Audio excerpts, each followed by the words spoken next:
I'm gonna get real.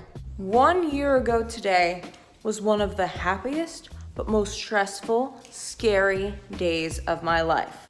1 year ago today, I purchased my first home. So I basically grew up in my parents' mom and pop carpet shop. And our dinner conversations would center around people's homes and how they decorated. So to me, the proudest thing I could do was purchase a home. When you purchase a home, they don't just hand you over the keys and go, all right, up to it. There's a whole process. So first I had to go through the house, do my walkthrough, make sure everything was okay. And the ice machine in the fridge wasn't working. Well, everybody knows the reason you purchase a house is for the ice machine, right? And if you're anything like me, if one thing goes wrong, you get a little suspicious that other things are going to go wrong. Because understandably, I was already pretty worried, but not necessarily for the reasons people thought. I grew up in a really suburban area, and this is still technically suburban, but my neighbors are alpacas and cows. Like, this is on 2 acres, so that's an adjustment. Add that on to the fact that, yeah, this is my first home. This is a new area. I am living here. A lot of people thought I would be really worried about that. Was I a little bit concerned with how the animals would smell in the summer? Yeah, my concern was more of one coming from a place of personal worries. I thought, gosh, maybe those people who say I'm young to have a house, maybe they're right. Maybe they made a mistake and they're gonna just take this place away because they're gonna say, oh, we made a mistake. And you know who that was talking? It was imposter syndrome. Hi, imposter syndrome. Everybody faces imposter syndrome. Type A entrepreneurs really face imposter syndrome. And now, are you ready to add another layer to this whole stress mess? I was moving out of my parents' house for the first time, really.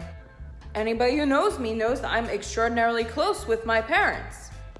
So you have that whole element of me worrying, oh my gosh, is mom mad at me for moving out? Is she okay? Is she gonna be okay? Did I betray her? So, like I said, happiest day of my life. Nevertheless, I went, I finished the walkthrough, I signed the papers for the closing, I got the key in my hand.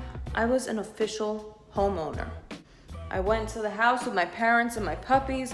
I was a nervous wreck that the puppies were gonna get hurt. They were sliding all over the floor because guess what? There was no furniture. I had nothing in the house. It was an empty canvas. It was an empty house. I had to go furniture shopping. So guess what? My first week in the house, I couldn't even stay in the house because I didn't have furniture. So I stayed with my parents. And guess what happened? 2 days after I moved into the house, I lost my biggest client. And I thought, I knew it. I got the house by accident. They're gonna take it away now. They're gonna go, that Marissa, we know her business just lost their biggest client. And I did not enjoy my first week in the house because number one, I was barely living in it. Number two, I thought, well, that was fast. I didn't even get to sleep in the house. I lost my biggest client. My house is done for.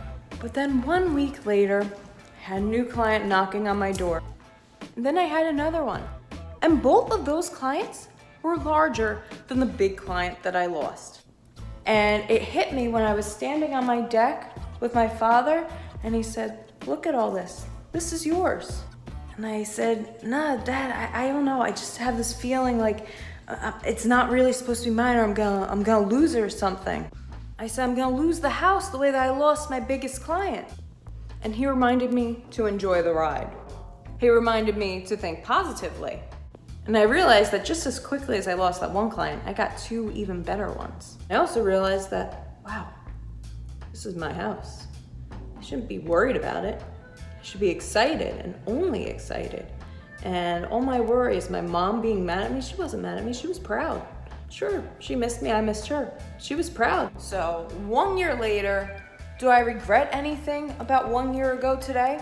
Yes, but it's not what I thought it would be. I regret having move-in day not be my happiest, most stress-free day in the world, because even though it was a very, very happy day, it was a very stressful day, but it probably shouldn't have been.